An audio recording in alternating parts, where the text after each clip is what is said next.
So just talking about the character of Elphaba and how many different people have played her. And then it's like we go to teams and you're constantly either being measured by the standard, which in Buffalo is Jim Kelly, and maybe now it's Josh Allen. But, in Philly, I'm sure Jalen Hurts, they had to talk about a bunch of different guys, Randall Cunningham being one of them. But for you, and trying to live up to that standard when you get the role, are you constantly comparing? Are you friends? Are you reaching out for advice?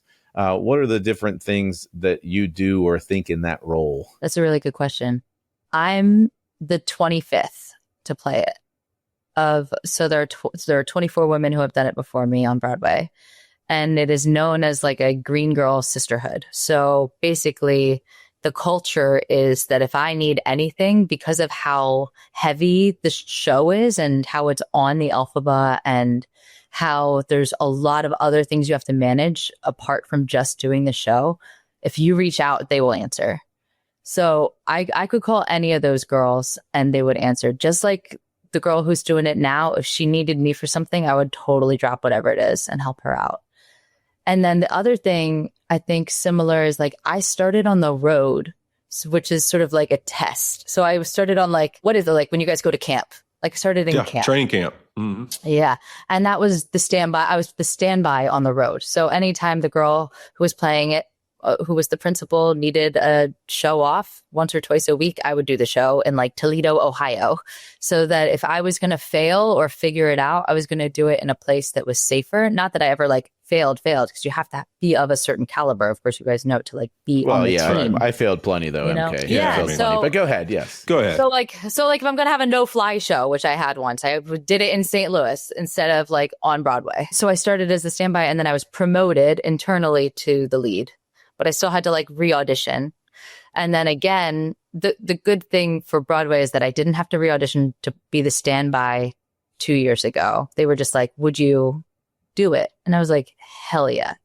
Because the standby is known as one of the best jobs on Broadway. You get to have the glory of playing this role without all of the pressure and discipline.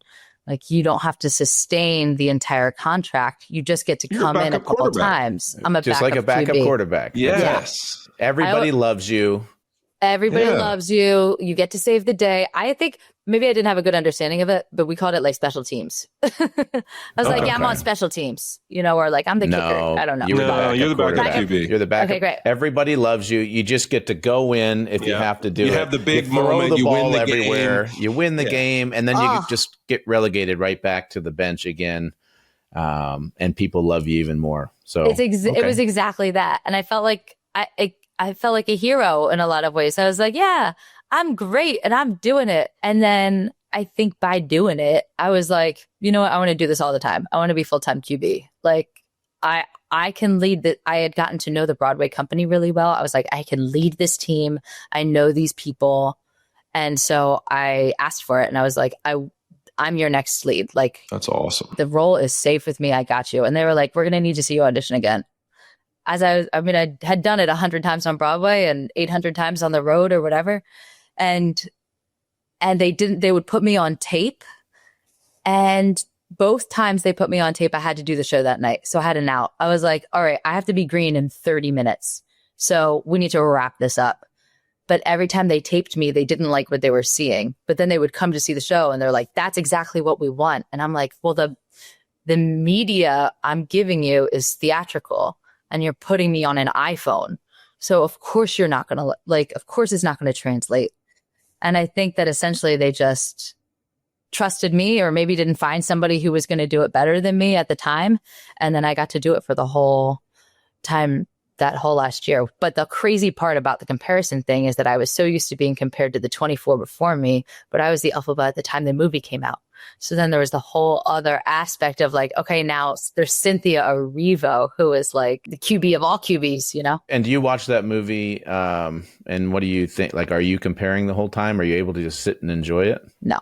I mean, it's it's work for me, anything Right. Wicked feels like work. We saw it on a Monday, which was our day off, and we had a 9-show week the next week. But we had to be there because they were hosting us.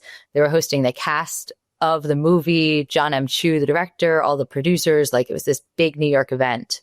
And it was really fun, but it was also like, it's my day off and here I am watching Wicked, you know? Yeah. That's cool. I think of it like, okay, when you say that, like the parallels of that, you know, in the NFL, you got these young guys that get drafted and nowadays patience is gone and everyone wants them to immediately be successful and immediately jump in there and take these roles. And you talk about being in those standby positions. I'm imagining, like, as I tell young people, like looking for those intangible things in people that you're getting that opportunity to back up. There's things you observed or watched and said, if I get this opportunity, this is who I want to be, or this is some characteristics I want. What are some of those things that you feel like you maybe got to observe or watch somebody in those opportunities and take advantage of when it was your chance? I think that the qualities in the leaders that I saw that I tried on for myself were just like sustaining confidence and not investing in anything but what I was there to do. So sort of like steering clear of any political drama or anything like that. Or I had one Elphaba that I stood by for, Emily Cook, who was like, I just am going to do it the way that I'm going to do it. And if you don't like it, I still have the job. I'm going to be me. You know? I'm going to be me. And that really helps me because, you know, like with Elphaba, everybody's comparing your riff or how you say a certain line or whatever it is. And it's like, all I can do is do exactly what I can do and what I bring to this role based on my experience.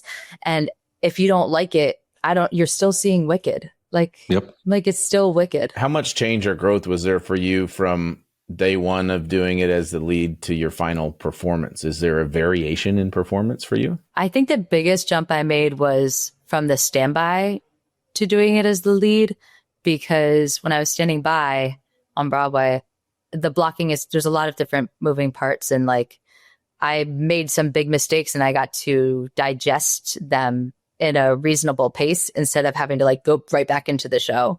Like one show, our tower was broken. So like the tower's moving in and out like this. And then all of a sudden it was back, but I never had a rehearsal with it. So the broom right before Defying Gravity is on the tower and I didn't know how to get it off. And I'm in the middle of the show. It's like, we have to barricade the door. I'll use this. And I go to get the broom and I'm like, oh gosh. Uh-oh. And I broke the broom in half because I freaked out. I split it. And so then I had to hold this broom together for all of the flying. Just stay because on plan B, like they know to stop the show if I drop the broom like this. Like that's the signal to everybody that something's wrong. So the whole time I'm like, try to hold this broom together.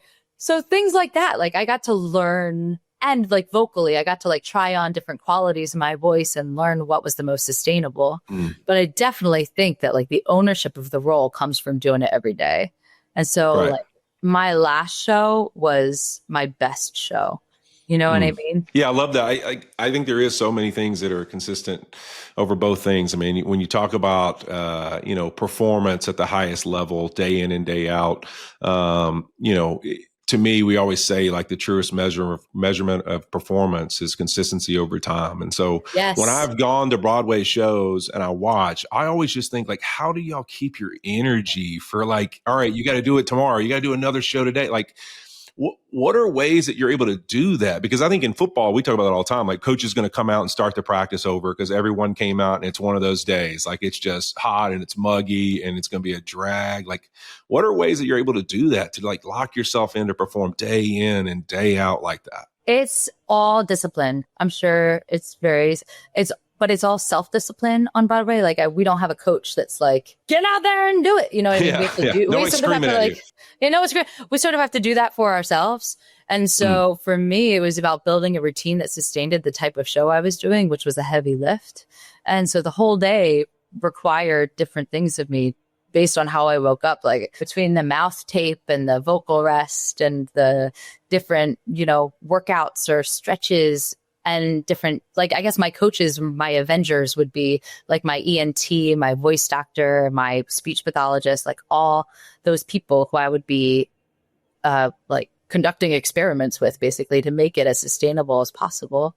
And so like, it's all routine. Like it's so within structure, there's so much freedom. But if you don't have that structure, you're just like flying by the seat of your pants, and Broadway will just crush you. Just like I'm sure with sports, like if you guys aren't practicing, like you're not going to know the player. You're not going to know exactly where you're supposed to be. You're not going to catch that pass. Like it's the same. If your routine isn't locked in, neither are you. And then your show will suffer. And for us, it's like, you have to remember that it's someone's first time seeing that show, and they may have gone through something that week or the week before, like you, that has brought them to the show that they need to escape from. So whatever's happening in our life, like the mugginess of the weather or not catching the train on time, we have to leave that at the door, because we have a responsibility to our story and our audience, because we know that they're there for a reason. I told you, Whit. She's going to be our best guest, you hit a baby. home run, Fitz. You hit a home run, baby. You did.